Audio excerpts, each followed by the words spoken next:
Muy buenas noches. Eh,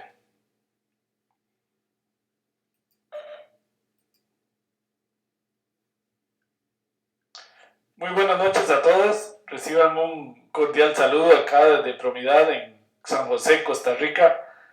Eh, y bueno, en realidad hoy estamos en Heredia, Costa Rica, aunque nuestras instalaciones están en San José, Costa Rica.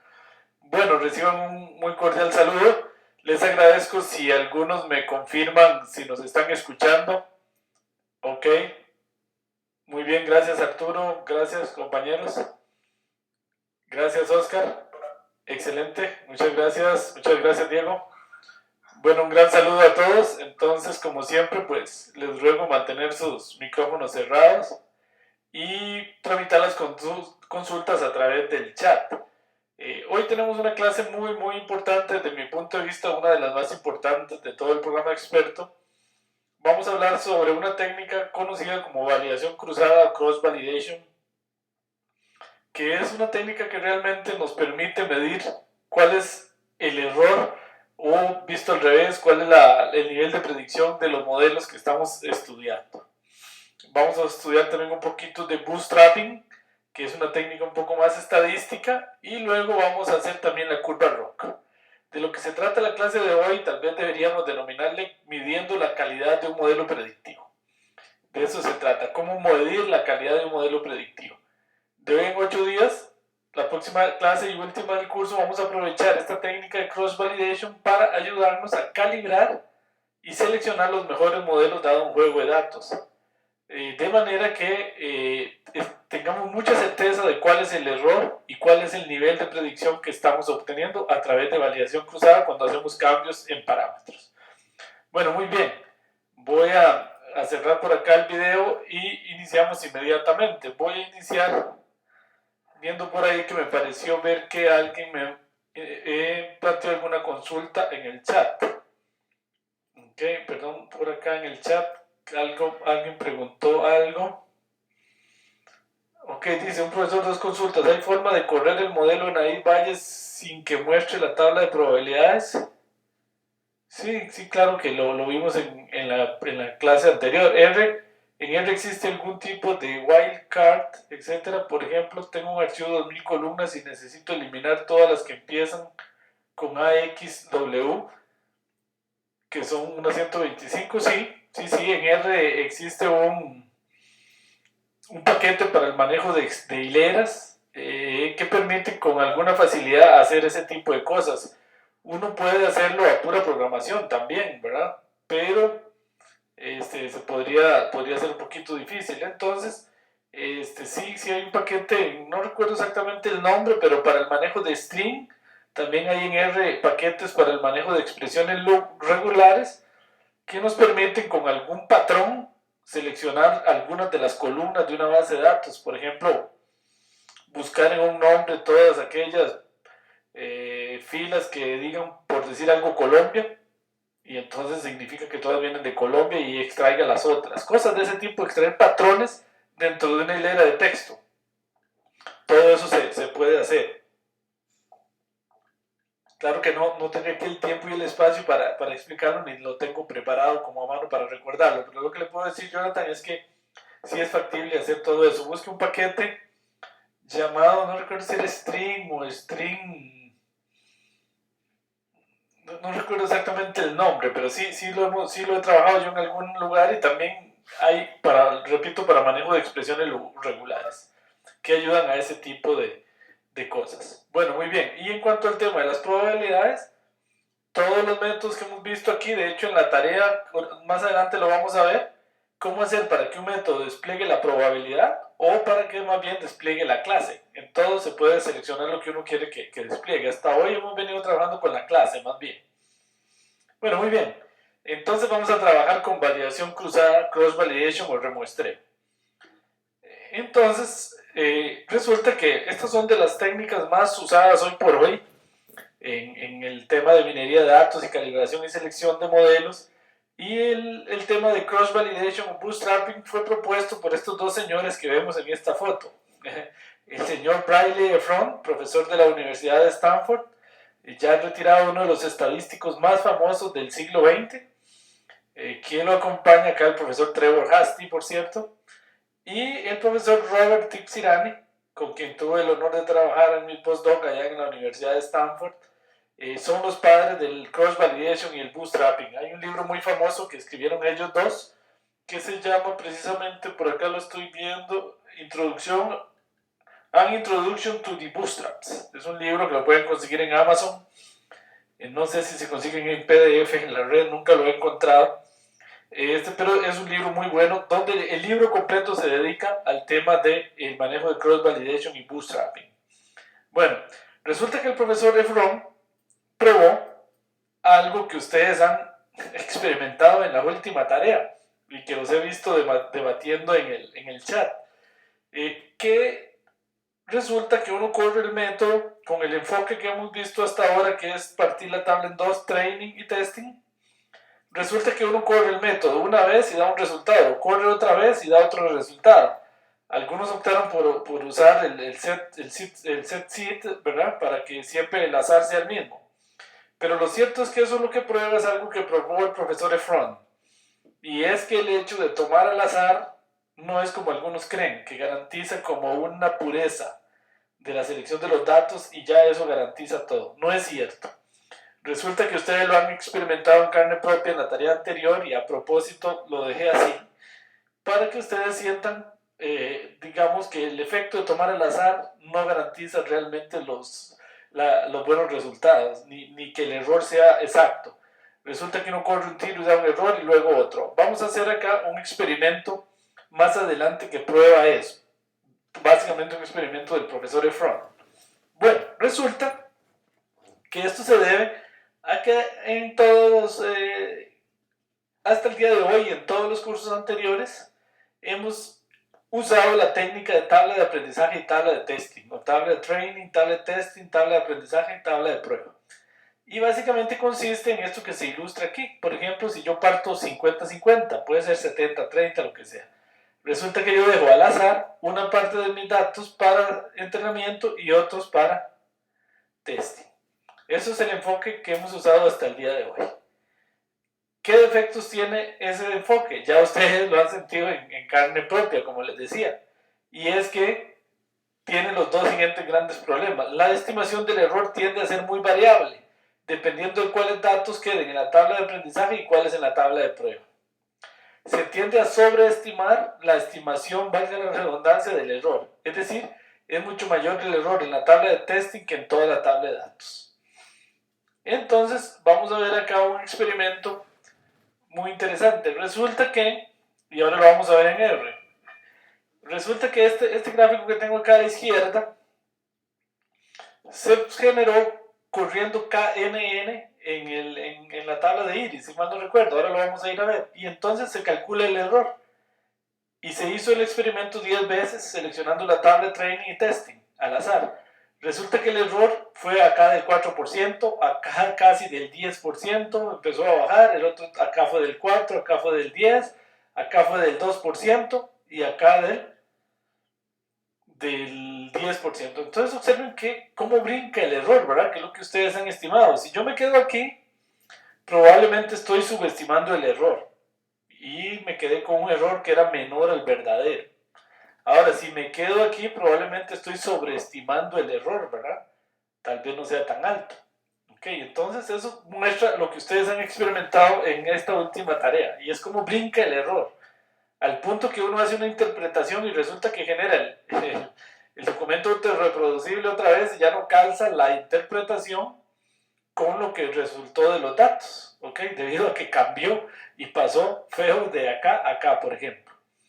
Ok, alguna gente hace otra cosa que es entrenar el modelo, que también lo hemos hecho, pero no es del todo correcto, y testear con la misma tabla de datos, lo que se llama usar la tabla completa para testing y training.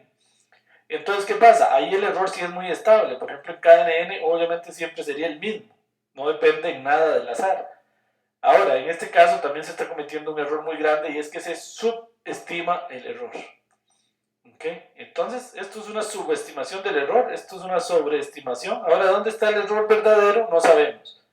Y para eso es que vamos a usar el enfoque de validación cruzada. Ok, muy bien. antes de ir a estudiar eso, vamos a ver cómo se generó este experimento en R. Okay, vamos a ir a ver el código R de ese experimento. Okay. Vamos a ver, ahí está. Muy bien. Entonces este experimento se genera de la siguiente manera.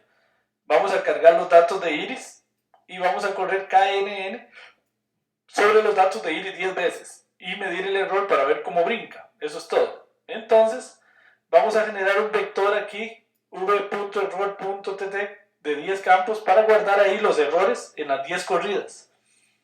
Y lo vamos a graficar. Entonces luego decimos, hacemos un for desde i igual 1 hasta 10, calculamos la muestra de testing y la muestra de aprendizaje.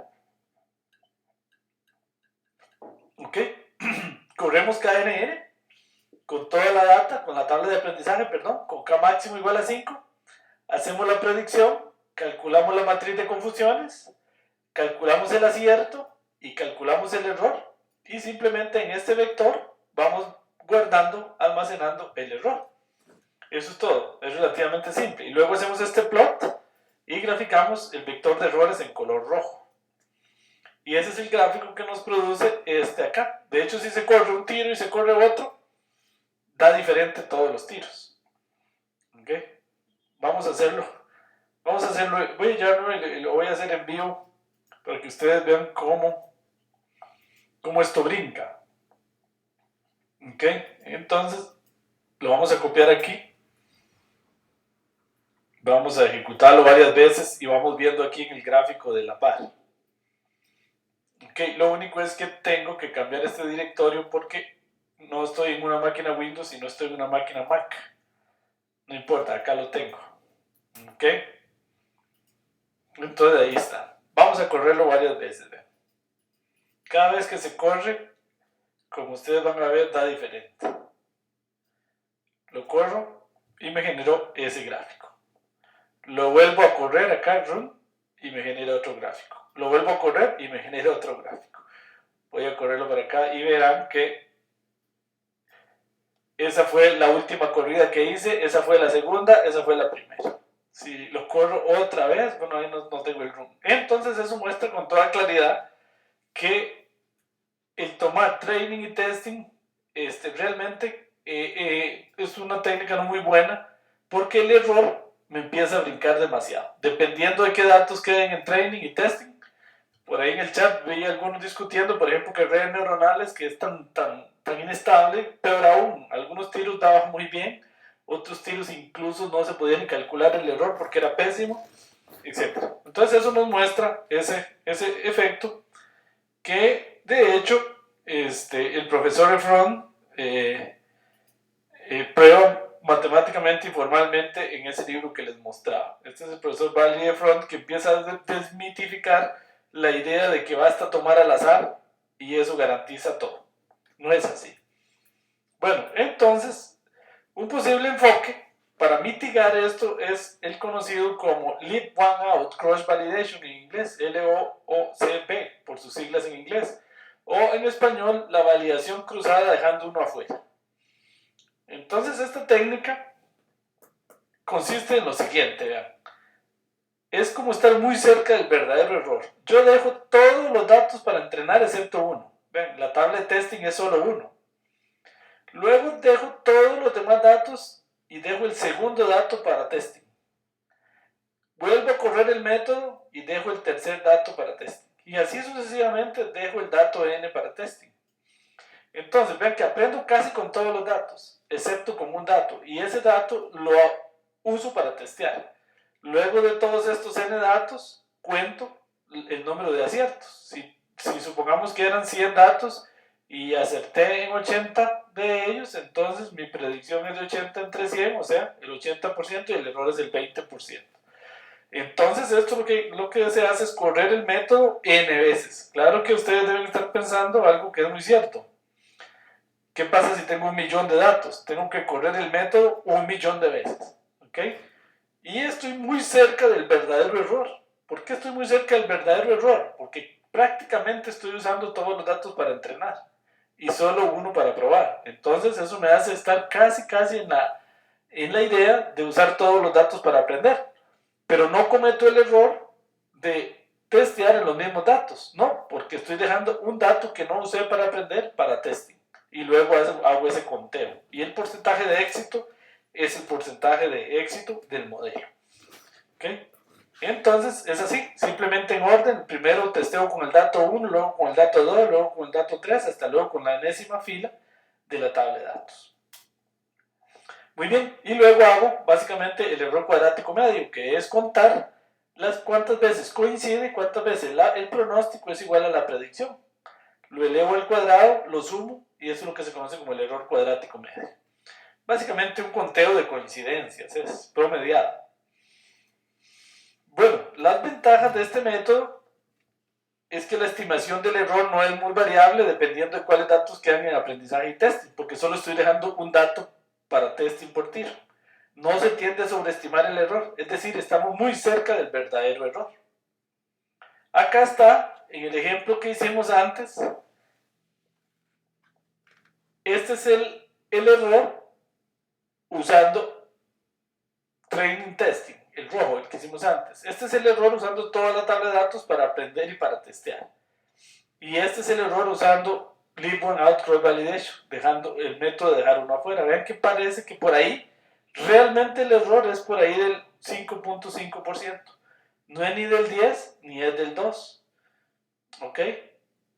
Bueno, entonces, por ahí anda el método de leave one out. Vamos a ver el código R para el método de leave one out. Claro, si están pensando, decir, ¿cuáles son las grandes desventajas? La voy a decir de una vez, perdón. Aquí, que la programación se vuelve compleja y obviamente el mayor problema es que el tiempo de ejecución va a ser demasiado alto. Pues hay que generar el modelo N veces. Y si yo tengo 1.000.000 de datos, generar 1.000.000 de veces random forest, por ejemplo, pareciera ser poco viable. Pero bueno, esa sería como la situación idónea, ideal. Por ahí tengo una pregunta en el chat. Me dicen, asumen que ya vieron el tema de overfitting. ¿No se generaría overfitting o no está relacionado? Overfitting se genera en este caso. En leave one out no. Overfitting se genera sobre todo si yo uso training a testing. Y underfitting es decir, que estoy sobreestimando el error, digámoslo en español, si estoy aquí sobreestimo el error. Si uso la misma tabla para entrenar y para testear, subestimo el error, pienso que es menor de lo que realmente es. Si uso training testing, más bien pienso que es mayor de lo que realmente es, o podría pensar que es menor, pero no estoy seguro este error es sumamente variable, generalmente sobreestimo. Ahora, este error verde, que es el de leave one out, es el error más cercano al verdadero error del modelo. ¿Ok? Entonces sería el mundo ideal. Ahora, defecto obvio, demasiados cálculos. Pero bueno, vamos a ir a ver cómo se hace en R. Acá lo vamos a hacer en R. Claro, ¿por qué es viable hacerlo acá? Porque lo voy a hacer con este ejemplo muy chiquitito, que es de Iris. Además de que es muy predecible y solo tengo 150 datos. Si tuviera 1,5 millones de datos, tal vez tendríamos que dejar corriendo esto un par de días. ¿Ok? Pero bueno, vamos a ilustrar el método que sería el método ideal, que claro, no es viable computacionalmente en la práctica, pero esta es la situación ideal. Y más adelante van a entender por qué les estoy explicando esto. Bueno, genero el vector de errores para imprimir los 10 errores. Entonces vean qué interesante. Voy a ir desde igual 1 hasta 10, voy a hacer el experimento 10 veces. Voy a entrenar el modelo. No, aquí, perdón, aquí estoy haciendo el ejemplo, es este. Perdón, con razón no entendía. Estoy generando esta curva azul. Vean que aquí entreno el modelo más bien con los datos. Ahí se está subestimando el error con los mismos datos. Y luego hago la predicción con los mismos datos. Entonces, en este caso voy generando los errores, los voy guardando en el vector y los imprimo. Ese es este caso azul. ¿Okay? Donde uso los mismos datos para entrenar que para testear. Entonces aquí se produce una subestimación del error. Ok, claro, es erróneo. Esa línea azul es errónea porque estoy engañándome a mí mismo. Estoy aprendiendo y testeando con los mismos datos. Ahora sí, vamos a programar entonces el leave one out cross validation. Vean, entonces igual, voy voy a dejar un vectorcito de aquí de 10 campos para guardar el error LOO, que quiere decir leave one out. Entonces vean, N es la dimensión de los datos, igual lo voy a hacer con iris. Entonces voy desde igual 1 hasta 10, declaro un acumulador error subí en 1 aquí para la primera corrida, porque voy a correr leave one out 10 veces. Y luego hago un for desde 1 hasta n, o sea, en este caso hasta 150, para ir haciendo training testing en la tabla iris. Pero vean que la muestra en este caso solo es j, es decir, y luego hago test testing la matriz que solo contiene a muestra, o sea, solo contiene a j. Es decir, aquí estoy dejando para testing solo un dato, el dato js. El primer tiro el dato 1, el segundo el dato 2 y así sucesivamente hasta el dato 150 en este caso. Y dejo para aprendizaje todos los datos menos ese. Por ejemplo, en el primer caso, todos los datos menos el primero. Entonces este código me logra exactamente esto que estábamos ilustrando acá, de dejar solo uno afuera por tiro para hacer testing. Eso es lo que logra ese código. Bueno, luego ploteo los errores que tenía antes y ploteo este error, el leave one out, y aquí se ve el gráfico. ¿Ok? Entonces se ve claramente que parece que el error en este caso es más o menos del 5.6%. Por ahí es donde anda el error. ¿Ok? Y vemos cómo oscila training testing y cómo usar toda la tabla de aprendizaje para testing subestima el error.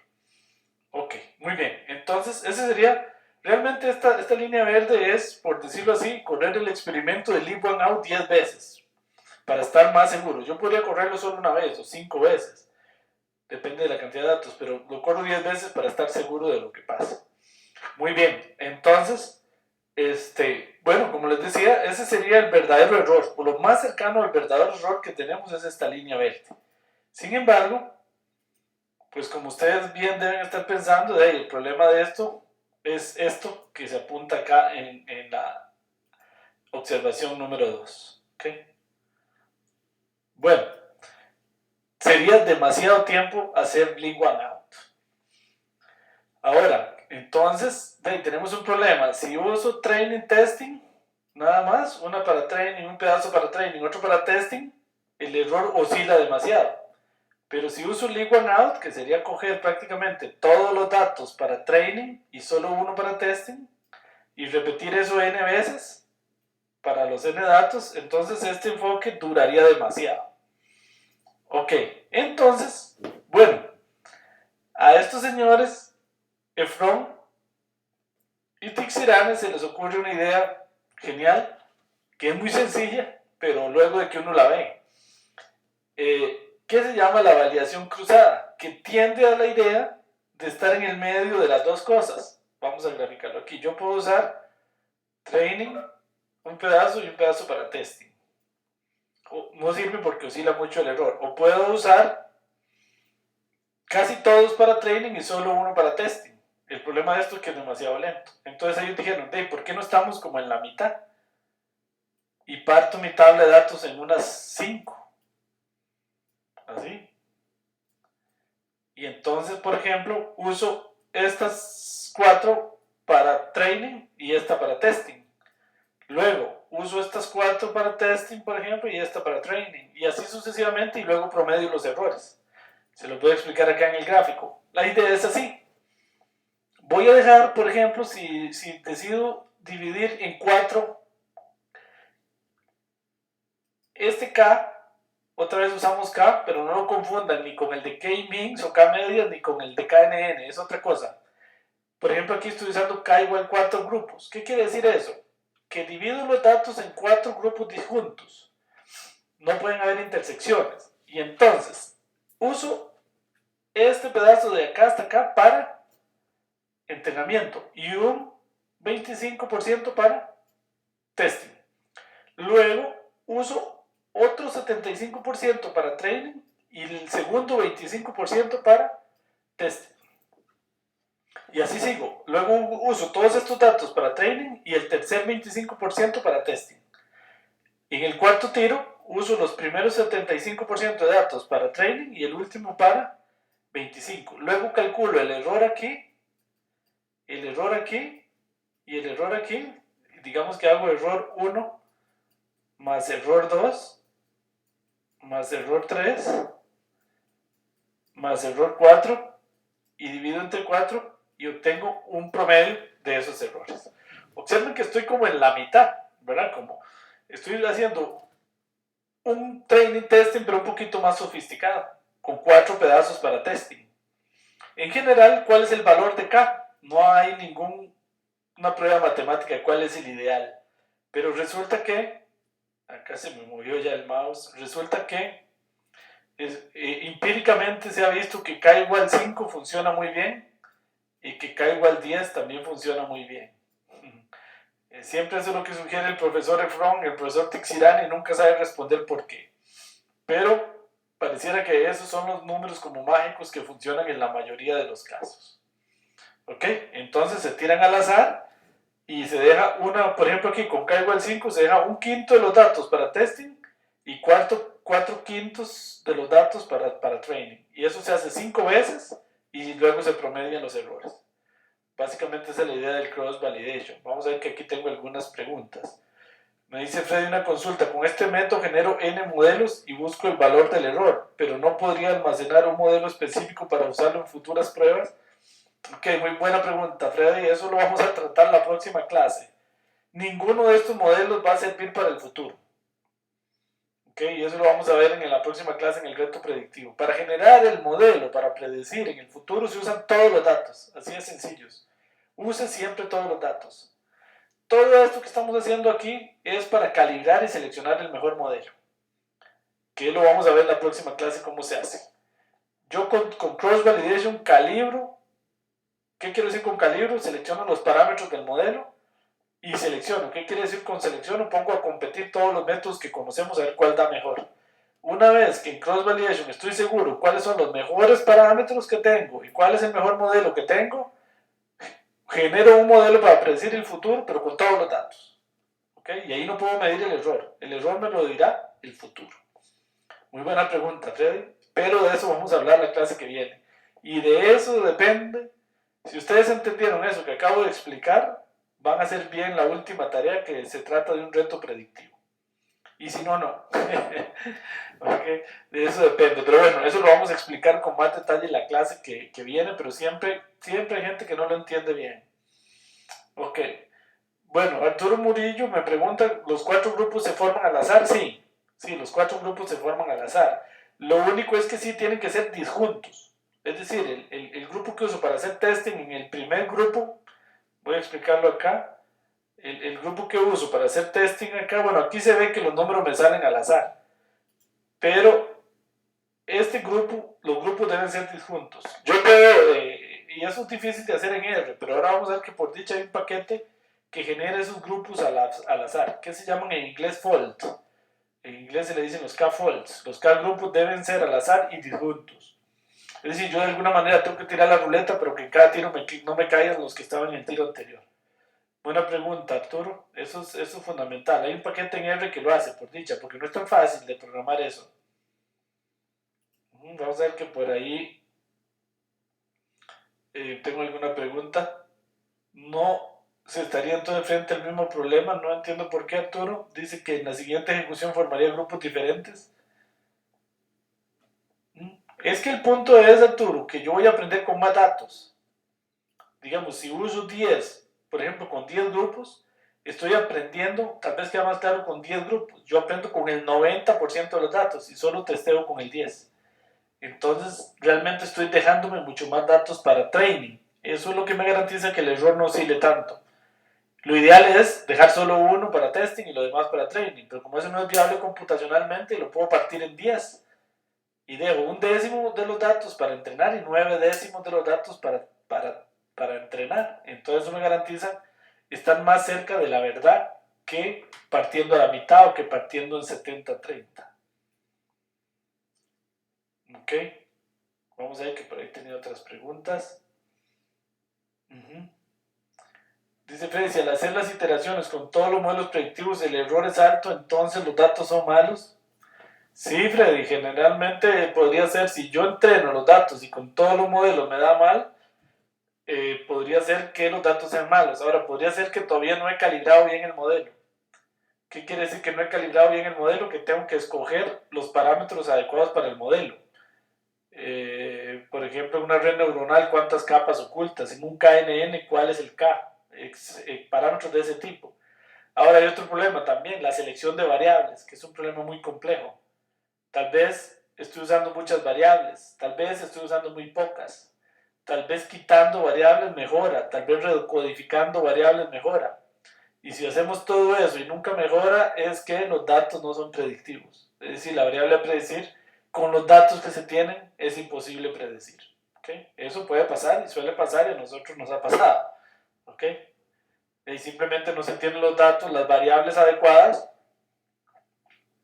para predecir. ¿Okay? Es como tratar de predecir cuál va a ser la temperatura mañana teniendo datos económicos. Eso no predice la temperatura. ¿Okay? Tal vez las variables que tenemos no son las adecuadas para predecir el fenómeno que queremos predecir. O no fueron bien capturadas, o tienen muchos blancos, o tienen muchos errores, muchos datos atípicos, etcétera, etcétera. Hay muchos factores que pueden influir en que una tabla no sirva para predecir. Muy bien. Ok, bueno, entonces el error en la validación cruzada se estima usando el error cuadrático medio. Acá vemos el gráfico. Es más, voy a ver porque este no quedó muy bien. Bueno, aquí está con training testing. Aquí está con leave one out. Aquí está usando la misma tabla de datos para entrenar y para testear. Y este que está como color lila es con leave one out cross validation. Normalmente no sale así por debajo siempre. Normalmente sale oscilando sobre leave one out. O sea que sale como así. En este caso me quedó así, pero puede ser también. Pero lo cierto es que está cerca del verdadero error que es el de leave one out. Ok, vamos a ir a ver ese código en R. Y de hecho, ven el gráfico, aquí me quedó mejor. ¿Ven? Acá está, usando la misma tabla de training para testing, se subestima el error. El rojo es usando el enfoque de una tabla para entrenar y otra para testear, el error oscila mucho. Leave one out es el verde, que sería casi que el error ideal, el verdadero error, pero no es viable computacionalmente con muchos datos. Entonces vean que el método de cross validation nos da un error, que de hecho que si promediamos estos días prácticamente estamos en el verdadero error.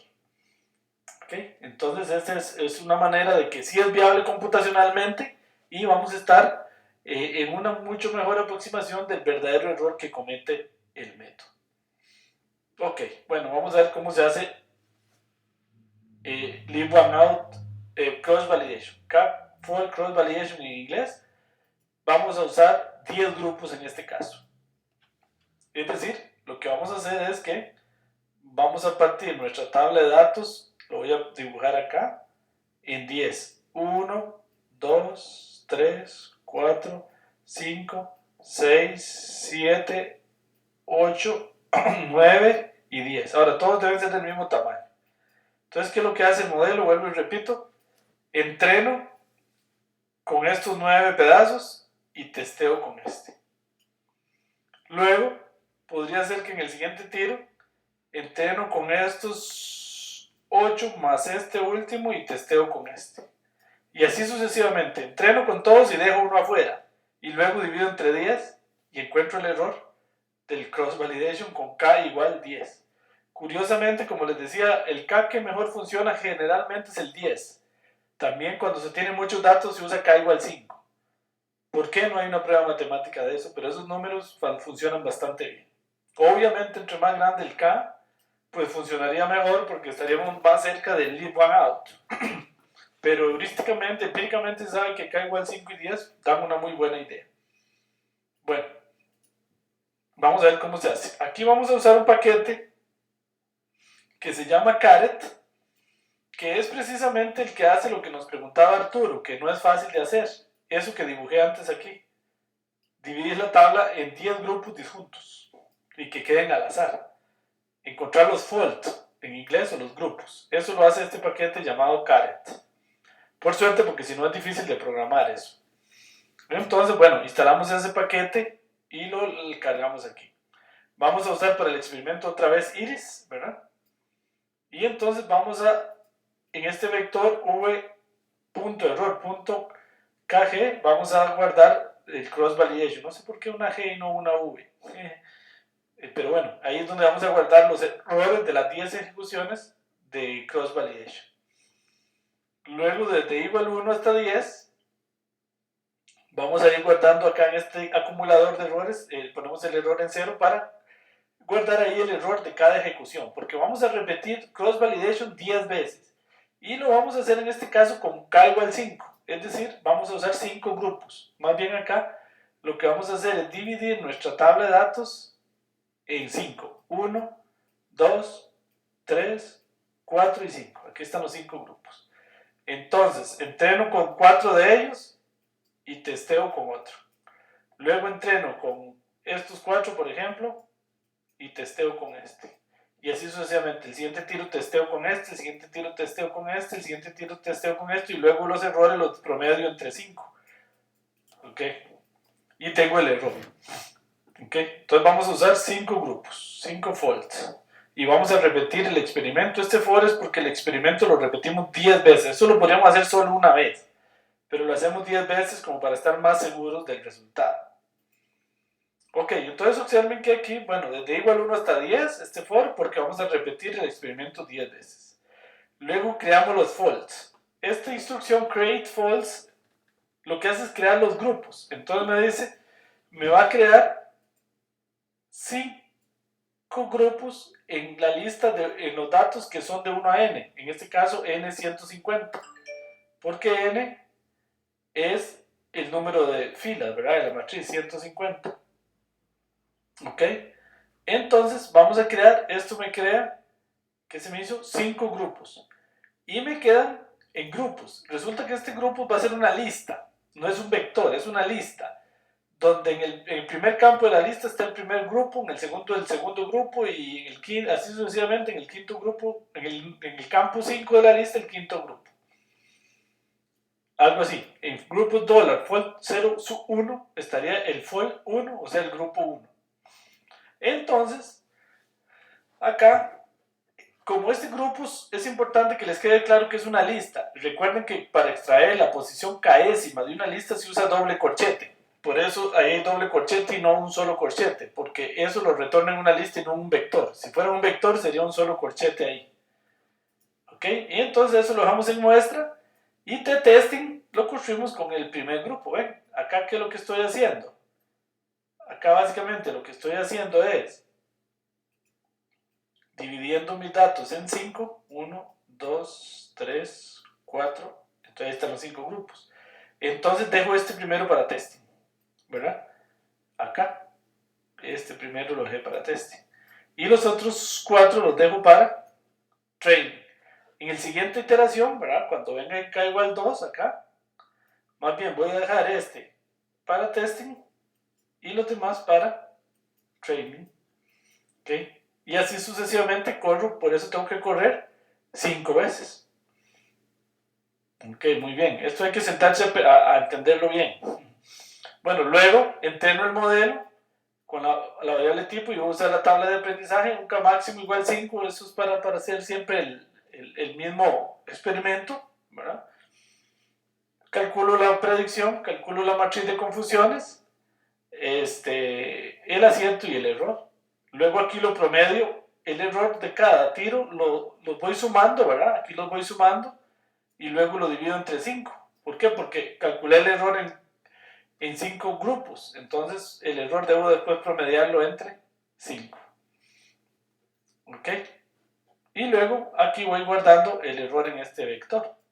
Y acá lo ploteo.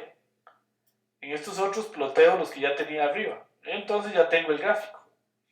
Ahí está el gráfico. ¿Ok? Y entonces vemos que el késimo grupo, el moradito, que es la técnica de cross validation, nos da una aproximación bastante buena al verdadero error del método y es viable correrlo en un tiempo finito. Por ejemplo, generar 10 modelos no es tan descabellado. Que por ahí viene una pregunta en el chat. Si hacer las iteraciones con todos los modelos predictivos, ya se la había contestado. ¿Deberíamos hacer este segmento de programa para todos los métodos, ya que aquí usó solo KNN? Sí, eso hay que hacerlo para todos los métodos. Aquí lo estoy haciendo de manera ilustrativa, nada más con KNN. Pero la próxima clase lo vamos a hacer, Freddy. No se preocupe, que sí, vamos a hacer cross validation con todos los métodos del curso. Y ustedes lo van a hacer en la tarea también. Y va a durar rato, así que no esperen que dure poco. ¿Ok? Esos modelos pueden durar varias horas corriendo, dependiendo de los datos y dependiendo de la computadora que uno tenga. ¿Ok? Entonces así no se atengan a que va a durar poco. Y lo dejan de última hora porque no les va a correr rápido. Ok, bueno, muy bien. Entonces, eso es básicamente la técnica de la validación cruzada. Dice también en la tarea 3. En la tarea 3, sí, en la tarea 3 también. En la tarea 3 vamos a probar, en la tarea los pongo a correr cross validation. Vamos a verlo de una vez, ya que usted me está preguntando. En la tarea,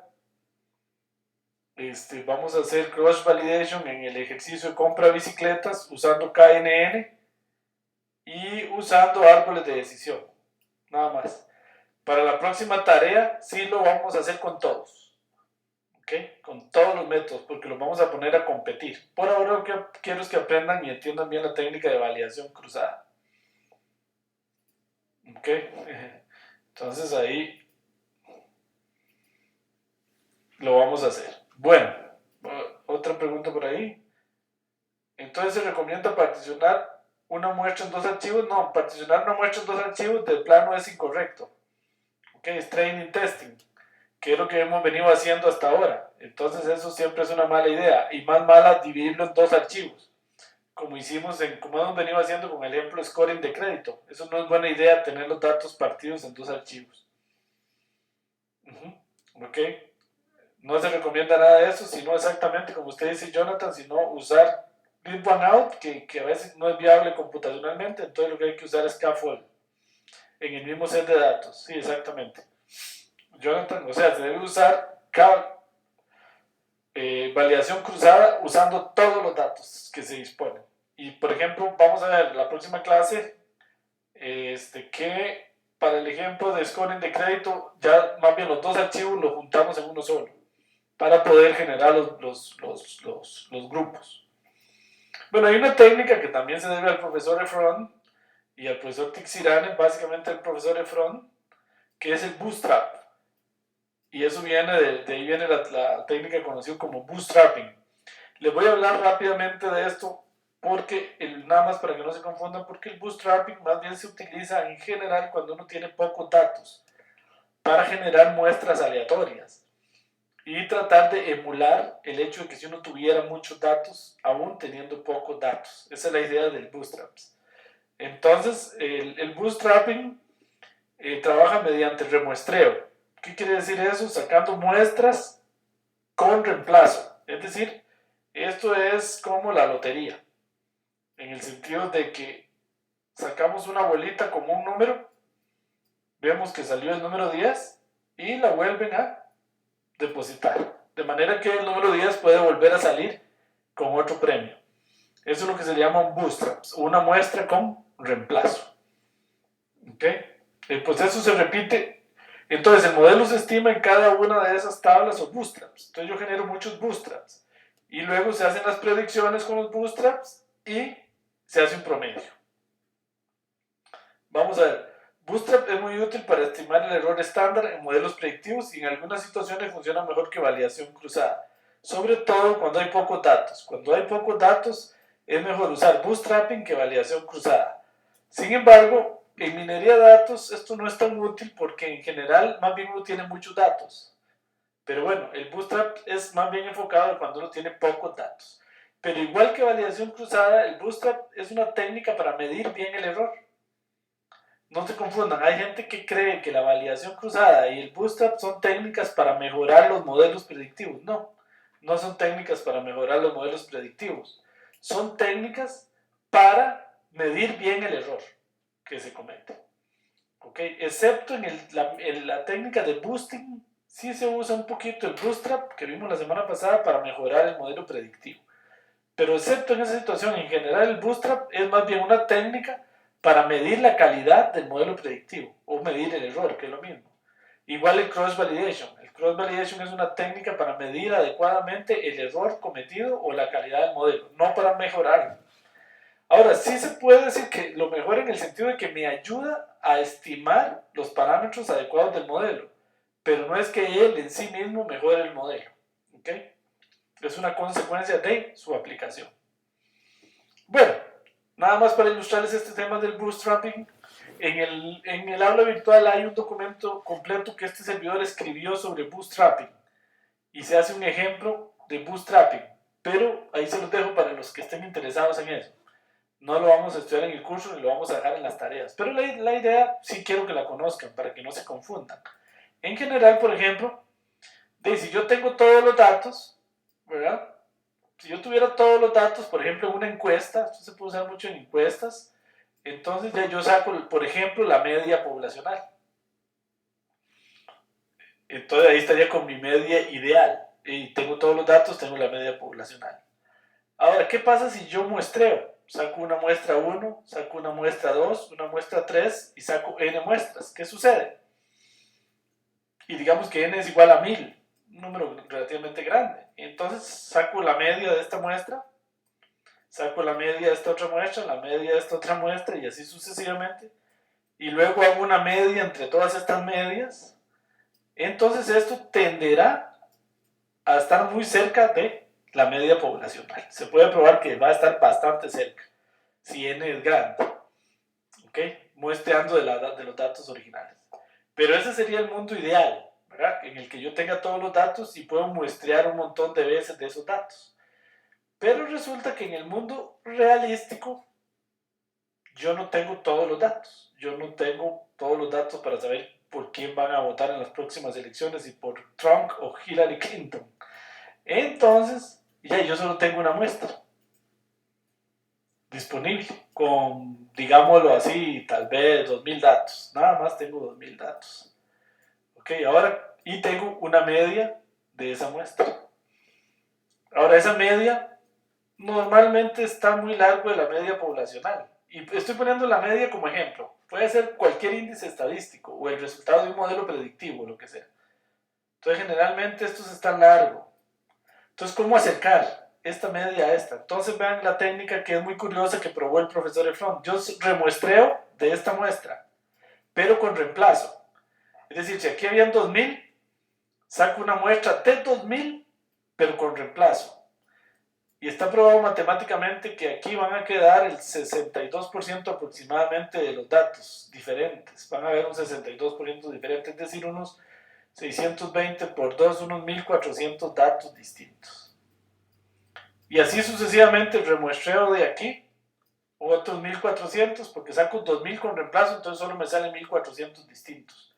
Hago acá otra muestra que me quedan unos 1400, acá otra, y todas estas muestras son distintas porque fueron aleatorias y con reemplazo. Luego tengo la media de esta muestra, la media de esta otra, la media de la tercera y la media de la enésima. Y resulta que Fromm probó que si yo hago la media de estas medias, va a estar bastante cerca de la media poblacional. Eso es muy curioso. Que va a estar mucho más cerca de la media poblacional que la media de esta Y. Entonces eso es una manera de mejorar y saber, de estar más cerca del verdadero resultado. De mejorar, por ejemplo, si yo estoy haciendo esto para medir el error de un modelo predictivo, estar mucho más cerca del verdadero error. ¿Ok? Por ejemplo, porque pongo el ejemplo de la media, pero puede ser cualquier índice estadístico. Por ejemplo, el error en un modelo predictivo. Ok. Vean que es remuestreo de la misma muestra. ¿Por qué? Porque la idea es que yo tengo pocos datos. Entonces, ¿cómo sacarle como jugo? ¿Cómo exprimir esos datos? Bueno, se puede hacer haciendo bootstrapping o remuestreando sobre esa misma muestra. Bueno, muy bien. Entonces la idea es que yo tengo una muestra grande, remuestreo, y sobre cada muestra de esto, por ejemplo, genero el modelo predictivo. Y luego el resultado final del modelo va a ser, por ejemplo, el promedio de estos. Por ejemplo, podría ser. ¿Okay? Y eso me genera mejores resultados que si hago solo un modelo acá. Esa es la idea. Bueno, acá viene algún ejemplo. Como les decía, en el aula virtual yo hago un ejemplo completo de bootstrapping. Ahí está este documento que se llama Bootstrap PDF, que pueden bajar y estudiarlo a aquellos que les interesa más todos estos temas y que están interesados más en la estadística y todo esto, de profundizar en ello. Entonces ahí les dejo el documento, ahí lo pueden bajar. Bueno, no vamos a preguntar en las tareas sobre bootstrapping, ok, pero quiero que sepan qué es bootstrapping y cuál es la diferencia con cross validation. Si tienen dudas, pues estos temas no son fáciles de comprender, requieren un poquito de maduración y trabajo. Así que los insto después a leer bien las presentaciones, a ver de nuevo el video y a investigar un poco sobre el tema. Perdón, para hacer las tareas.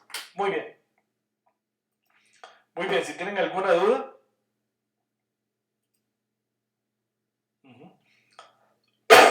Perdón que ya me agarró tos. Bueno, muy bien.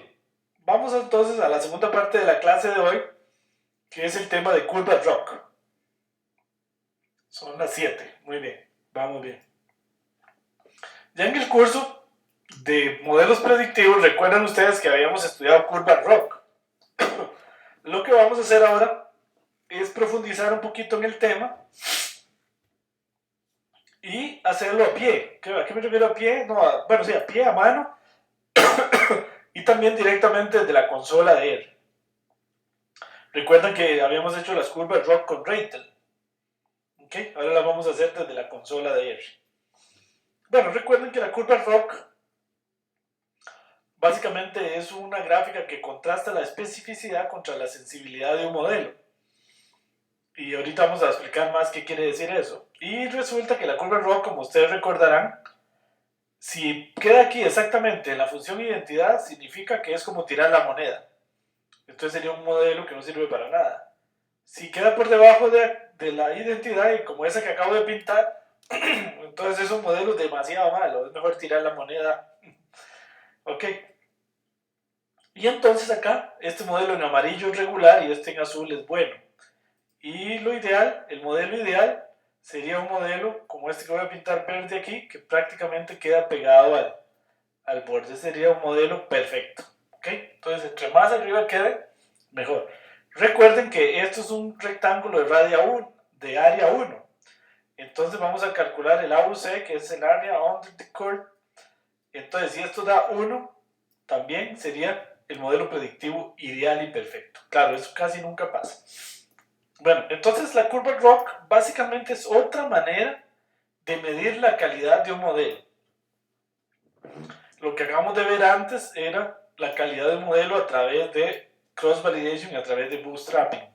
Aquí lo vamos a hacer a través de la curva ROC. Ahora, acá hay algo interesante. Yo puedo hacer la curva ROC y hacer cross validation y obtener resultados distintos. Es decir, un modelo M puede ser que cross validation me diga que es muy bueno y la curva ROC me diga que no es tan bueno, ¿verdad? Entonces, ¿ahora qué hago? Dirán ustedes. Bueno, hay que analizar ahí con ojo de experto a ver qué es lo que mejor le está diciendo. Ahora, generalmente no pasa. Generalmente, si cross validation me dice que el modelo es bueno, la curva ROC también me dice que es bueno. Ok, sin embargo, no hay garantía de ello, ¿verdad? Porque son dos técnicas bastante distintas de tratar de medir la calidad de un modelo predictivo. Ok, muy bien. No sé si tienen alguna pregunta. Si recuerdan este tema que lo habíamos visto en el curso de modelos predictivos. Bueno, entonces en general, todo se basa en la siguiente idea. Si yo tengo un modelo predictivo F, que digamos puede ser una red neuronal, puede ser un KNN, un Bayes, lo que sea. Es un modelo predictivo. Bueno, sí, ahí me están haciendo la pregunta de los 100 pesos que yo les decía. Me dicen, Neria, si hay diferencias, ¿cuál elijo? No hay una respuesta para eso. No hay una respuesta para eso. Si hay una diferencia y una cosa le dice una cosa y la otra, solo queda el ojo del experto para decidir si realmente ese modelo es bueno o no. y entender muy bien qué hace cross validation y qué hace la curva ROC. Para, dependiendo de eso, uno decir, no, en este caso me conviene más la curva ROC. O no, en este caso me conviene más cross validation. Ven, entonces hay que entender muy bien qué es lo que cada modelo le está diciendo. Y eso es lo que estoy tratando de explicarles en la clase de hoy, que no es tan fácil, ¿ok? Entonces, así que si no comprenden 100% todo, no se preocupen que a mí me tomó muchos años entender. Y cada vez que lo explico lo entiendo un poquito más. Bueno, entonces, digamos que tenemos un modelo predictivo F, una red neuronal, un support vector machines, una máquina de soporte vectorial, lo que sea. Y entonces yo voy a predecir. Recuerden que, en general, cuando yo predigo, yo defino un umbral T para hacer una regla. Ahora, las curvas ROC, recuerden que solo sirve para problemas binarios. Entonces esto ya les responde un poquito a Nérida también. Si el problema no es binario, de paso ya está descartada la curva ROC. Por binario me refiero a que la variable a predecir sea de dos clases. Entonces uno siempre tiene una regla de decisión que hasta hoy en día todos los ejemplos que hemos hecho en el curso, este t vale 0.5. Es decir, yo digo, si la probabilidad que me dio la predicción, y R siempre hace esto, es mayor que 0.5, yo lo tiro a 1, por ejemplo, y si no, lo tiro a 0. Entonces eso es lo que hacen los modelos, o sea, la probabilidad parte. Ahora, resulta que eso no tiene por qué ser así. Resulta que, por ejemplo, yo les he explicado mucho que, por ejemplo, en fraudes de tarjetas no se usa 0.5, sino que se usan probabilidades mucho más altas, 0.97, por ejemplo. Yo para decidir cortar una tarjeta tengo que tener una probabilidad muy alta de que sea fraude, porque no me puedo dar el lujo de equivocarme. ¿Ok? Y entonces, dependiendo del umbral que yo use, T, puede ser que la calidad del modelo predictivo sea mejor o sea peor. Y básicamente lo que la curva ROC hace es variar sobre todos los posibles umbrales y medir la calidad del modelo. Eso es la curva ROC. Aquí yo voy variando el umbral de 0 a 1. Por ejemplo, aquí en punto 5, este punto en punto 5 sería cuál fue la calidad, cuál fue el acierto partiendo en punto 5. Si me paro aquí es cuál fue el acierto si me paro en punto 8. Entonces, básicamente la curva ROC es el ploteo de la calidad del modelo haciendo variar todos los umbrales de 0 a 1. El umbral siempre varía de 0 a 1 porque es una probabilidad. Básicamente eso es la curva ROC. Entonces observen, por ejemplo, acá, que si yo tengo estos modelos, yo tengo, acá tengo, este es el valor verdadero de un individuo. Este pertenece a la clase 1, a la clase 0, a la clase 1, a la clase 1, a la clase 0, a la clase 0. Y este es el score o probabilidad que dio un modelo. El modelo dio probabilidad 0.98, este dio 0.80, 0.67, 0.65, 0.54 y 0.32. Entonces, si yo elijo un umbral como 0.5, que es el usual que hace R, entonces como aquí la probabilidad es mayor a 0.5, me lo clasifica como 1. Aquí también es mayor a 0.5, me lo clasifica como 1. Aquí es mayor a 0.5, me lo clasifica como 1. Mayor a 0.5, me lo clasifica como 1. Mayor a 0.5, me lo clasifica como 1. Y este último me lo clasifica como 0. Porque ya es menor a 0.5. Si hago la tabla cruzada de esto, me da que de los ceros acertó solo 1, el último. De los unos acertó 1, 2, 3. Entonces acertó 3 unos. En los ceros, acá está el actual y acá está el predicho. Acá en los unos falló en 2, está al revés porque en Estados Unidos casi siempre lo hacen al revés. El actual es el valor verdadero y esta es la predicción. Y aquí falló en 0 de los unos. Okay, esta es la predicción, ¿ven? Entonces la calidad de la predicción es 4. Acá el nivel de acierto fue, en esa tabla de confusión, es 4 dividido entre 6. Esa es la calidad de esta predicción, ¿verdad? Ahora, ¿qué pasa si uso un umbral de 0.7? Entonces, este me lo clasifica como 1, este me lo clasifica como 1, Pero ya como es menor a 0.7, me lo clasifica como 0. Y todos estos me los va a clasificar como 0. Entonces, usando este umbral, acertó en 2 ceros y acertó en un 1. Es decir, obtuvo una predicción de 3 sobre 6. Entonces, observen que claramente cuál modelo es mejor. El modelo es mejor usando este umbral que usando este. Pero pudo haber sido mejor con este, ¿verdad? Entonces, ¿qué es lo que hace la curva ROC? Básicamente, ir graficando con T, por ejemplo, en 0.1, T en 0.2, y así sucesivamente hasta T igual 1, va haciendo todos los umbrales y va calculando este error. O más bien, la curva ROC grafica el nivel de predicción. Podrían graficar el error, pero grafico el error de predicción, y eso es lo que hace la curva ROC. Voy graficando acá, para cada valor del umbral, el porcentaje de predicción. Entonces, lógicamente, ven que si para todos los umbrales diera 1, aquí me queda perfecto. ¿Okay? Entonces, esa es la idea. ¿Okay? Recuerden que, por ejemplo, en las redes neuronales, sí habíamos hecho cálculos con un umbral distinto. Recuerden que para este ejemplo tomábamos umbral de 0.4, pero en general, en R siempre hemos usado umbral de 0.5. Entonces, básicamente, esa es la curva ROC. Acá está el algoritmo que se usa para la curva ROC. Básicamente, la curva ROC lo que compara son los falsos positivos entre los verdaderos positivos. Entonces, va graficando ese punto, va variando desde el mínimo score hasta el máximo, va contando los true positive, los verdaderos positivos, y los FP, que son los falsos positivos. Entonces, para un score, para cada valor acá del umbral, me calcula, si el score es mayor que T, incrementa true positive, porque en ese caso lo acertó. Pero si es menor que T, incrementa FP. Y entonces luego va graficando este punto. ¿Ok? Entonces, este punto lógicamente es mejor que sea para arriba de la identidad, porque eso significa, si aquí está la identidad, eso significa, si el punto queda para abajo de la identidad, vean que lo que están graficando son los falsos positivos entre los verdaderos positivos. Entonces, si el punto queda para arriba, quiere decir que el true positive, los verdaderos positivos, son más grandes que los falsos positivos. O sea, mi acierto es bueno. Tengo mayor cantidad de aciertos que desaciertos. Entonces, por eso, si el punto me queda por acá abajo, quiere decir que en ese umbral, por ejemplo, punto 7, más bien tengo más desaciertos que aciertos. Entonces, el modelo sería malo, ¿verdad? Entonces, por eso es que la curva ROC, en tanto los puntos queden por arriba de la identidad, es bueno. Y si quedan por debajo, es malo.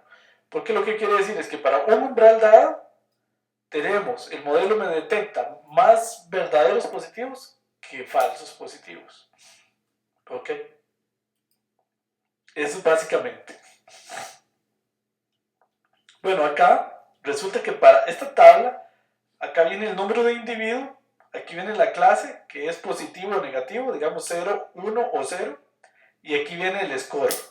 Para que este algoritmo funcione, estos scores los tiene que ordenar primero. Es decir, del individuo que le puso, que tiene mayor score al que tiene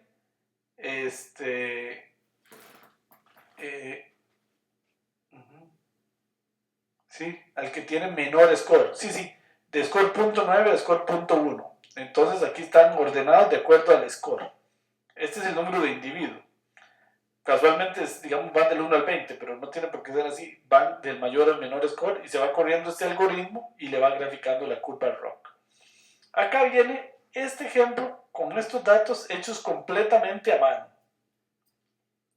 Ok, voy a hacer un ejemplo nada más. Pero antes una pregunta en el chat. Profesor, ¿podría explicar de nuevo qué es la columna de score? La columna de score es que, por ejemplo, digamos que si estamos corriendo una red neuronal para que quede más claro, un Bayes, esta es la probabilidad que me dio de ser 1. Y por lo tanto, lo contrario, 1 menos eso es la probabilidad de ser 0. Recuerden que los modelos predictivos, todos los modelos predictivos siempre me dan una probabilidad. Entonces el score es la probabilidad que el modelo predictivo me está dando de ser de una de las clases, generalmente de la clase 1. Entonces 1 menos ese número va a ser la probabilidad de ser de la clase 0. Sí, buena pregunta, Arturo, gracias. Todos los modelos predictivos dan una probabilidad. De hecho, aquí en la tarea, si ustedes ven acá, en la tarea yo lo voy a poner a hacer curvas ROC. Entonces, acá está, por ejemplo, en bosques aleatorios, si yo quiero que la predicción me dé el score, en lugar de darme la clase, yo le pongo aquí a typeRoc. En árboles de decisión también le pongo aquí typeRoc y ya me da un score, no me da una predicción. Recuerden que hasta hoy la predicción nos ha dicho, ¿es fraude o no es fraude? ¿Ok?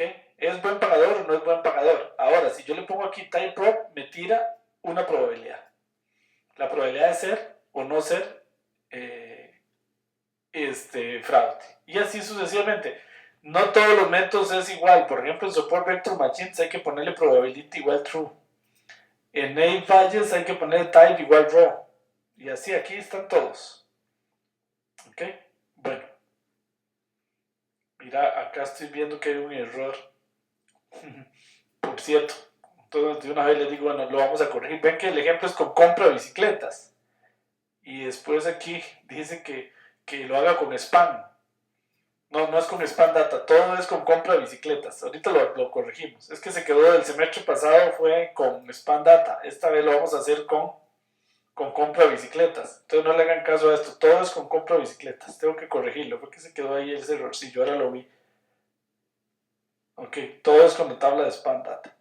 Ok, aquí viene un ejercicio optativo, que es hacer una curva ROC a mano, como lo que voy a hacer en este momento. Entonces esto que voy a hacer en este momento es completamente optativo, ¿okay? Para los que quieran entender un poco más. Entonces vean que aquí viene el individuo, la clase y el score.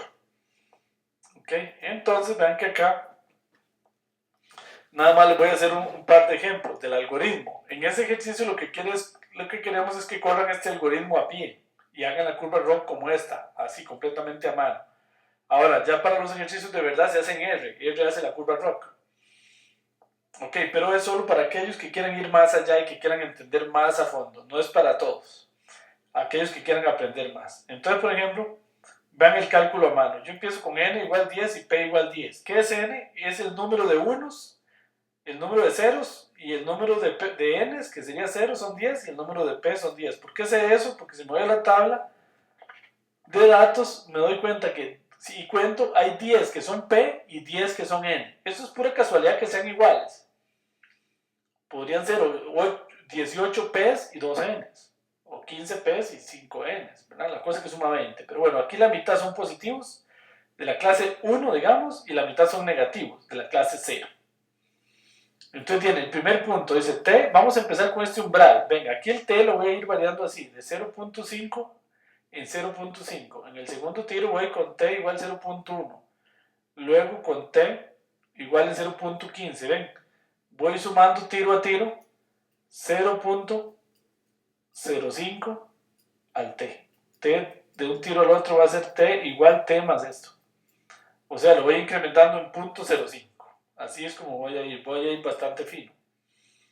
Entonces dice, si n igual 10 para i igual 1, entonces 0.9 es mayor que t, por lo tanto lo clasifico como positivo.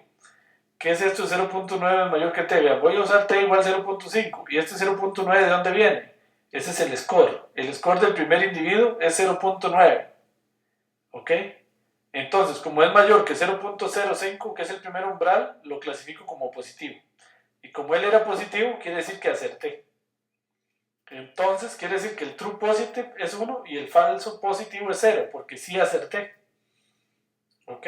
Entonces acá hay un error ahí. Entonces, quiere decir que recuerden que el FP de los falsos positivos se calculan como 1, en este caso 0 entre 10. Voy a corregirlo, que da 10. ¿Por qué? Porque no, entre 10, sí, porque de los 10 que habían, acerté 0. Acá me da 0.1 porque de los true, ahí es true positive igual a 1 entre 10, que es 0.1. ¿Ok? ¿Por qué? Porque acerté, del único dato que tengo en este momento lo acerté. Entonces aquí está mal, ¿verdad? Es esto, true positive igual a 1 entre 10, 0.1. Entonces el punto que debo graficar, recuerden, según el algoritmo es falsos positivos, coma, verdaderos positivos, true positive. Entonces yo dibujo ese par ordenado, que en este caso va a ser 0, 0.1. Entonces voy y lo grafico al plano, acá. Ese es el primer punto. 0.01. Ok, voy a hacer otro, nada más. Ahora voy con t igual 0.1 y i igual 2. ¿Esto qué quiere decir i igual 2? Que ahora voy a considerar dos datos. El primer dato, que es 0.9, es mayor que t, entonces lo clasifico como positivo. El segundo dato, que es 0.8, es mayor que t, entonces lo clasifico como positivo. Entonces clasifiqué estos dos primeros como positivos, y como los dos son positivos, quiere decir que acerté en los dos. Entonces, como acerté en los dos, quiere decir que falsos positivos es 0, verdaderos positivos es 2, entonces FP entre 10 da 0, y TP entre 10 da 0.2. Entonces el punto que tengo que graficar es punto 0,0,2. Entonces ese punto es este. 0 acá, 0,2. Voy a hacer uno más, nada más, para ilustrarles. Entonces, para tercer paso, t igual 0.15, porque ya incrementé en 0.5, y igual 3, quiere decir que voy a estudiar los tres primeros datos. Como punto 9 es mayor que el umbral en este caso es punto 15, entonces lo clasifico como positivo. Como punto 8 era mayor que t, lo clasifico como positivo. Y aquí como punto 7, ¿no? Como punto 7 es mayor que t, lo clasifico como negativo. No. Déjenme ver acá que ya me confundí. El dato es negativo. ¿Ok? Sí. El dato es negativo. Estos dos primeros los clasifico como positivos. Yo clasifico los tres como positivos. Este lo clasifico como positivo porque punto 7 es mayor que punto 15. Pero él era negativo. Entonces lo que estoy queriendo decir aquí es que, bueno, yo lo clasifico como positivo porque esto es verdadero, pero él era negativo. Entonces ese es un falso positivo. En este último fallé. En estos dos acerté y en este fallé. Entonces por eso tengo un falso positivo y dos verdaderos positivos. Entonces el punto que tengo que graficar a 1, entonces FP entre 10 me da punto 1 y TP entre 10 punto 2. Entonces este es el punto que tengo que graficar, 0,1, 0,2. Y entonces voy y lo grafico acá, 0,1, 0,2. Y así sigo con todos. Bueno, ahí se los dejo. Sé que lo expliqué muy rápido y todo, pero es para aquellos que quieran estudiar más. Aquí vienen hechos un montón, como decimos en Costa Rica, a pie para que ustedes lo entiendan. Ok. Vamos a ver que tenía una pregunta en el chat. ¿Se puede hacer el tercero de la tercera tarea en Excel? Ya que es igual, hay que armar ecuaciones y celdas. Sí, sí. Sí, cuando me refiero aquí que el tercero, este tercer ejercicio, no lo hagan, la idea es que no usen el paquete de R que hace Curva Rock porque sería muy fácil. Sí, lo pueden hacer en Excel, ir haciendo sus cálculos a mano, pero que Excel haga los conteos y esas cosas. Ok, en R no lo pueden hacer, si lo hacen en R no tienen ningún punto. Bueno, no sé, Agustín, tal vez Agustín me pregunta que se lo pueden hacer en R. Tal vez en R se refiere a Agustín a ir haciendo las sumas y restas y esas cosas, sí. Así sí lo pueden hacer en R. Ok, Agustín, sí, ya entiendo. Lo que no se puede hacer es en R usando el paquete que ahora vamos a ver para hacer eso. Que R tiene un paquete que nada más se le ponen los datos y lo hace y ya está, ¿verdad? Ok, ¿cuál es el paquete de R para hacer curva rock? Ahí vamos precisamente, Jonathan. Pregunta que cuál es el paquete. Ok, entonces vamos a ir a hacer curva rock ahora en R. Ahí está la respuesta, Jonathan. Ese es el paquete. Un paquete que se llama ROCR, curva rock en R. Con ese paquete se hacen las curvas rock. Entonces, la idea de ese ejercicio optativo es que no se puede usar el paquete ROX R. Eso es todo. Pueden hacer R, pero haciéndolo a pie, digamos. O Excel, o a mano, como quieran. Los que lo quieran hacer, porque observen que es un ejercicio optativo. ¿Okay? El que hace este ejercicio y a mano. Lo que sí pueden hacer con el paquete R, el ROG R, es verificarlo. ¿Okay? Eso sí estaría muy bien, para verificar que el resultado está bueno. ¿Okay? Y lo pueden hacer exactamente como lo voy a hacer en este momento y verifican que el resultado les está dando bien, pero solo para verificar. Ok, bueno, muy bien. Entonces vamos a hacer una curva ROG con el paquete ROG R, que es el paquete para curva ROG. Entonces a este paquete hay que pasarle dos cosas. Hay que pasarle la predicción y el verdadero valor. ¿Qué es esto? Esto quiere decir que este es la probabilidad que el modelo me está dando de ser 1. Digamos que tenemos acá, vamos a contar 3, 6, 8 individuos. Entonces la probabilidad que el modelo me da de que el individuo 1 sea 1. La probabilidad que el modelo me da de que el individuo 2 sea 1. Estas son las probabilidades. Hasta acá. Esta es la probabilidad de que el octavo elemento sea 1. Y aquí está el verdadero valor que se conoce en la tabla de trading. Digamos que el primer dato era 0, era digamos fraude, por decir algo, el segundo era fraude, el tercero era fraude y los últimos 4 no son fraudes. Entonces estos de clase 0 y estos son de clase 1. Entonces esto se lo paso con esta función que pertenece al paquete ROCR, que se llama prediction. Aplico esto y se lo dejo a una variable que se llama pred. Luego la que realmente hace el cálculo es esta que se llama performance. A performance le paso esta predicción, que es básicamente pasarle estos dos vectores, y le paso TPR y FPR. ¿Esto qué quiere decir? Que quiero que me contraste los true positive contra los falsos positivos, los verdaderos positivos contra los falsos positivos, porque se pueden hacer otras combinaciones, pero para hacer la curva ROC es TP contra FP, true positive contra false positive.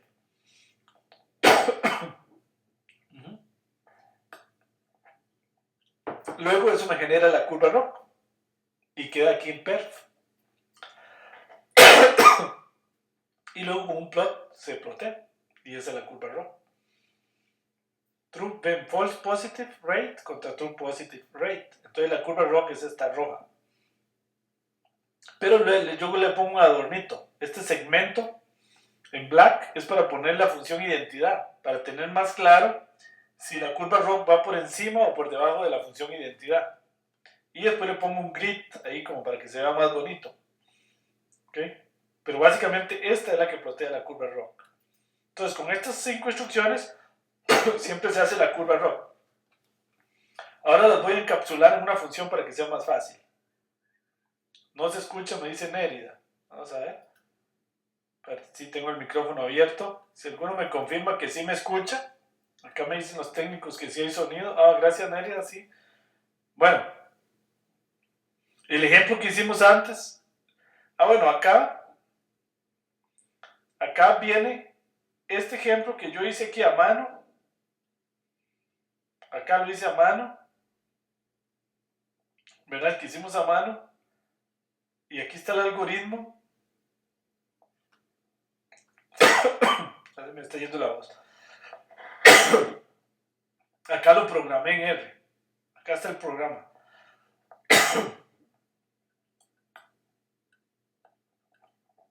¿Para qué lo programé en R? Bueno, aquí lo hice con el paquete ROC. Metí el valor de clase.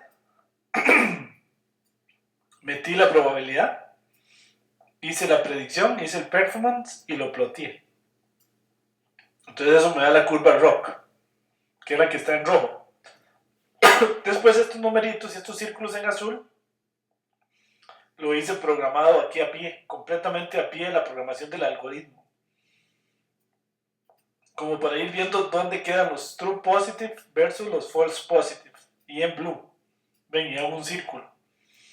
Entonces ahí se los dejo. Ahí es como corrido a pie también, nada más que corrido con este programa. Ahora, en este ejemplo que está acá de la tarea,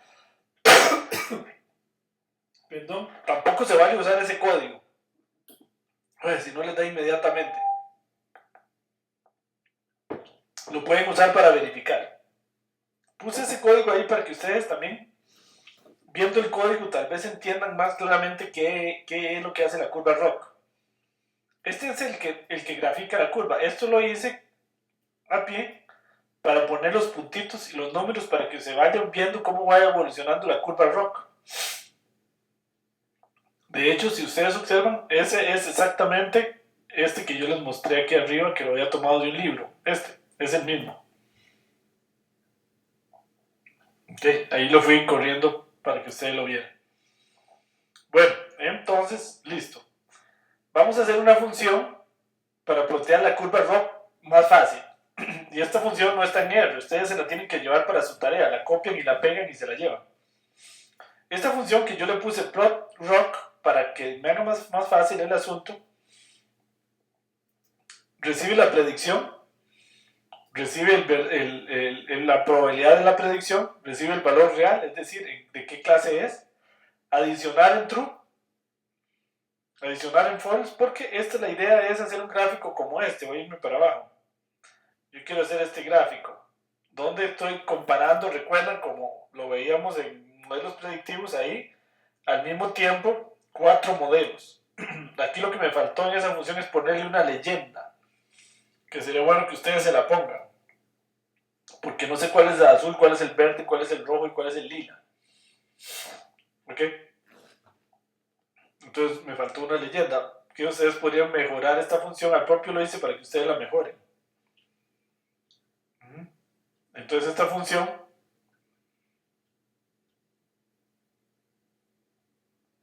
perdón que se me perdió, aquí está la función. Entonces esto adicionar en false, esto si yo lo pongo en true es para que grafique encima de una curva ROC que ya tengo, porque quiero comparar métodos. Entonces por defecto está en false. Acá el color por defecto está en red, en rojo, pero también yo quiero usar múltiples colores para que no se me confundan. Entonces yo puedo cambiar los colores. Entonces vean, ejecuto la predicción, le paso la predicción, le paso el valor real y lo dejo en pred. Ejecuto performance, ¿verdad? Todo esto es del paquete ROC. Ploteo, agrego el segmento y agrego la malla. ¿Ven? Que lo que hago aquí es encapsular todo en un solo ejemplo. Entonces, por ejemplo, acá, digamos que tengo este score, tengo este valor de clase y le doy plot ROC. Entonces, eso me hace la curva roja. Todavía quedaría mejor esto con ggplot, porque vean que el azul luego cayó encima de la roja. Ahí está por defecto. Vean que después defino otro score y otro vector de clase ahí, solo para ilustrar. Se lo paso a la curva ROC y le pongo adicionar en true y en color blue. ¿Esto qué quiere decir? Que aquí esto me lo hizo la primera en color rojo y esta me la tiró encima en color azul. Por eso les digo, la primera es una curva roja y la segunda una curva ROC azul. ¿Por qué no se ve aquí la roja? Porque el azul le cayó encima. Igual aquí. Entonces se podría mejorar haciéndolo con ggplot, por ejemplo. Ok, bueno, muy bien. Recuerden que les dije que, y habíamos estudiado en el curso de métodos predictivos, que aquí, por ejemplo, yo les puedo preguntar, ¿cuál modelo es mejor, el azul o el rojo? Es difícil de saber, ¿verdad? Porque en una parte va por encima del azul y en otra parte va por encima del rojo. ¿De qué dependería cuál sea menor? Del tamaño de esta área versus esta. Porque recuerden que la única manera de estar 100% seguro es calculando el área bajo la curva ROC. El que tenga mayor área es mejor. Entonces,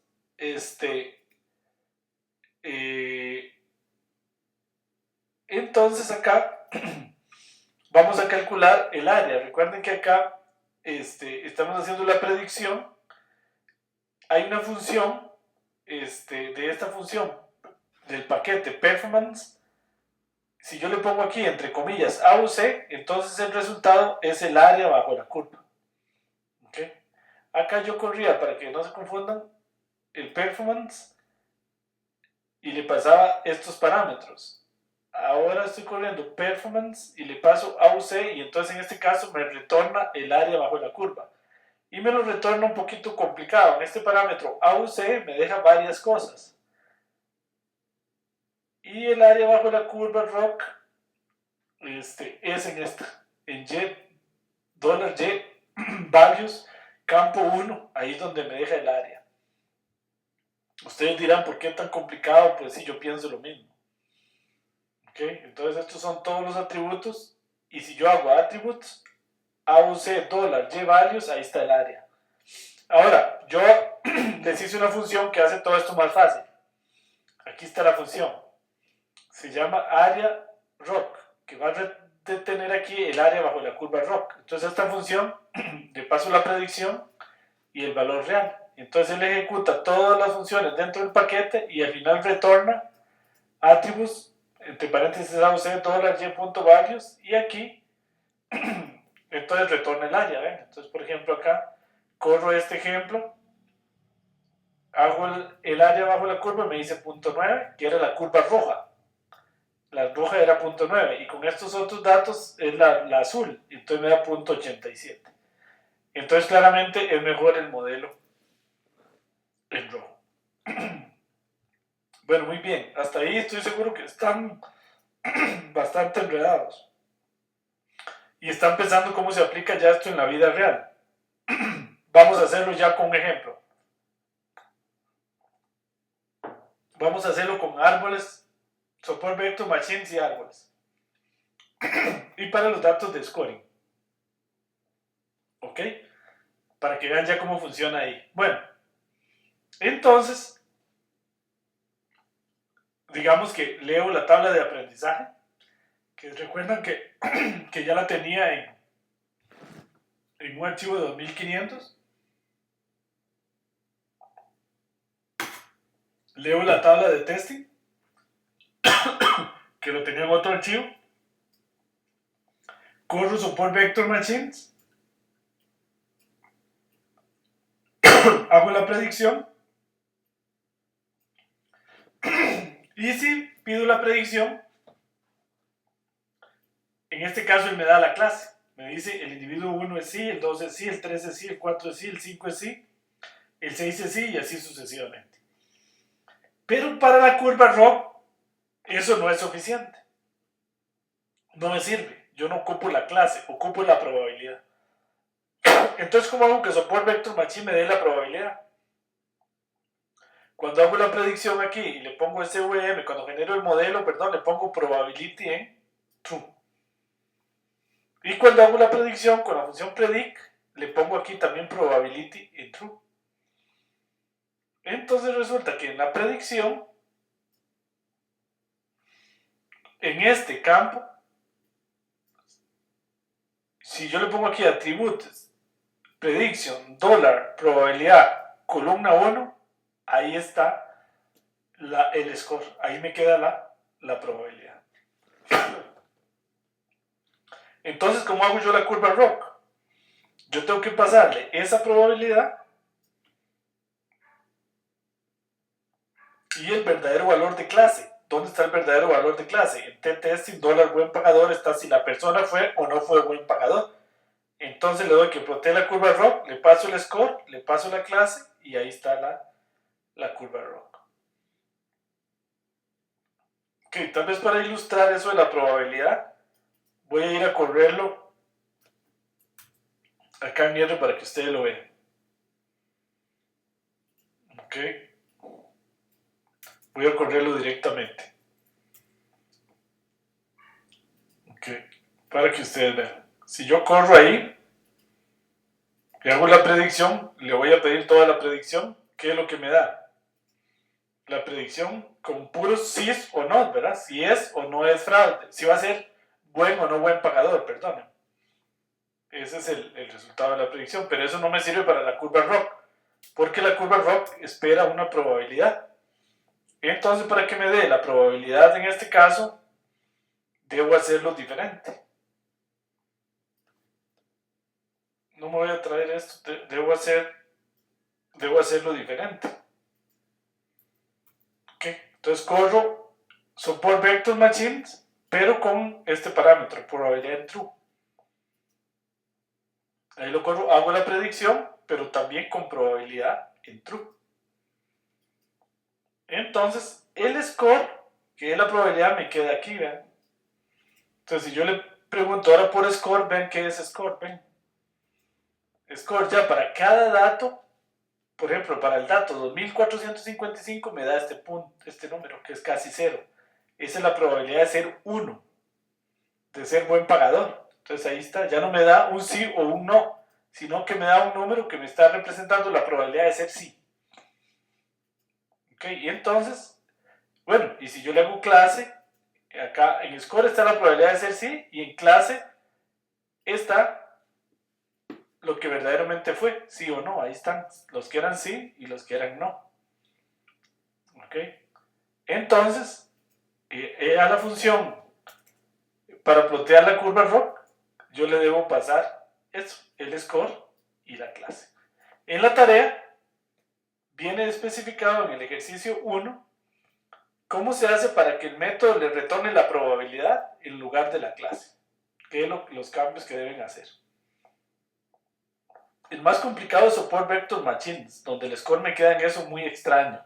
En la mayoría, la predicción directamente, la variable predicción en la columna 2, está la probabilidad.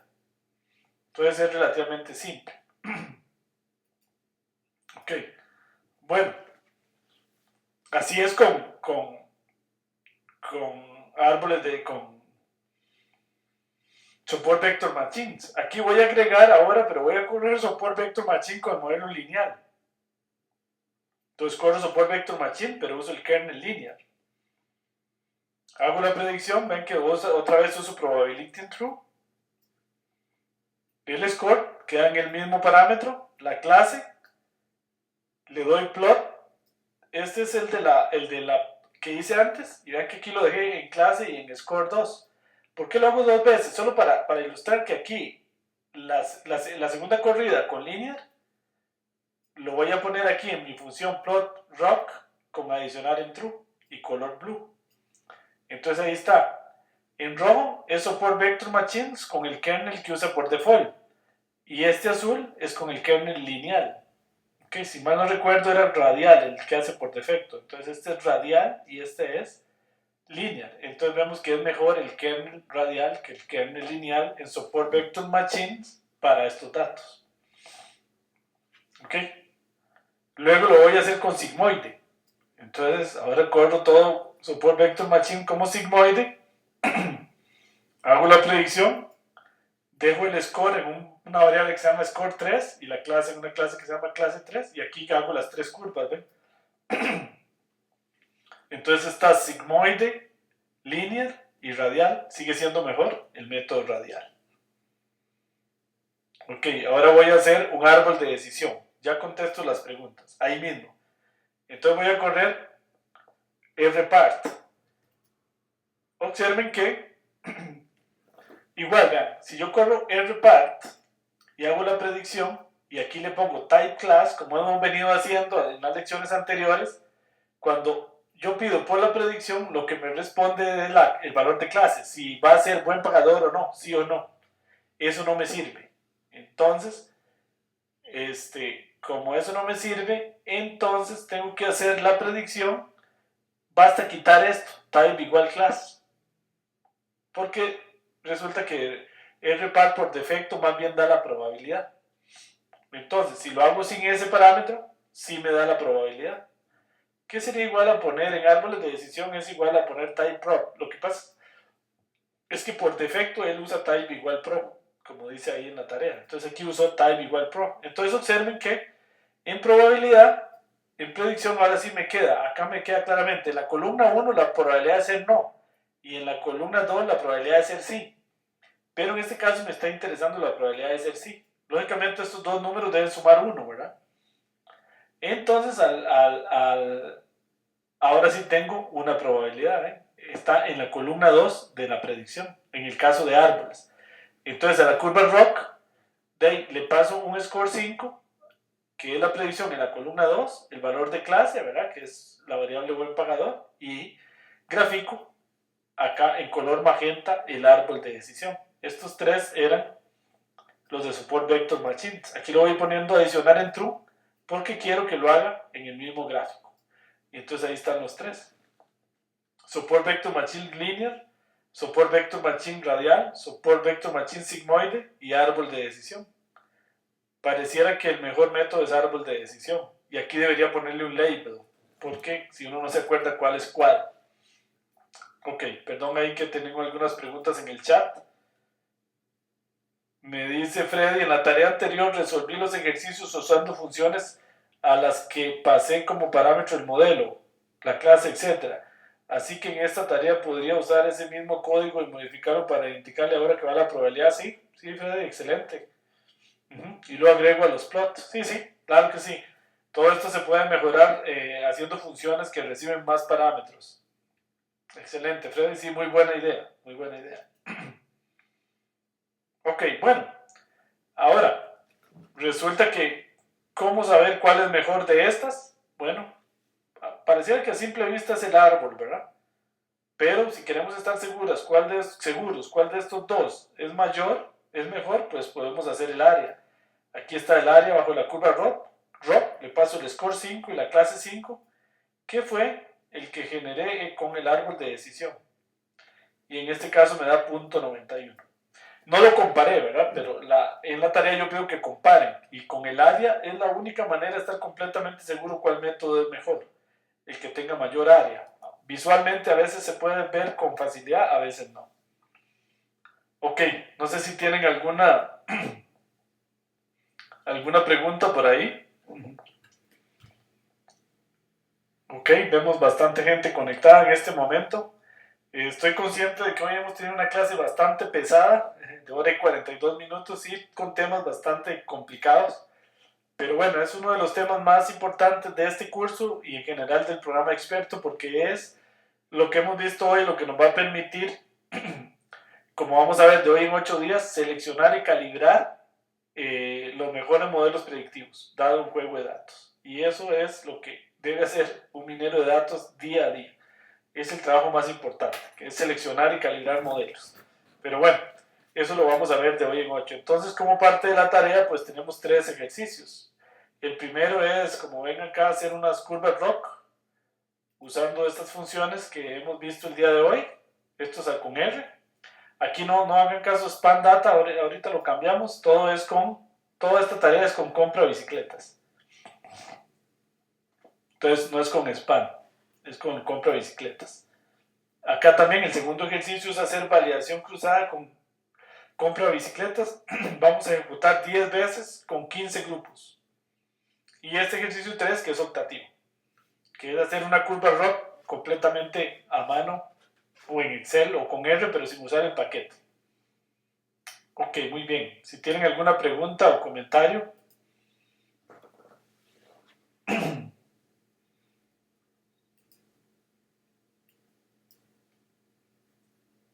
Ok, bueno, muy bien. Entonces, vamos a abrir aquí el video para despedirnos. Como siempre, pues ahí estaremos en el foro atendiéndolos, Carlos y mi persona, por si tienen dudas. Esta semana el foro ha estado muy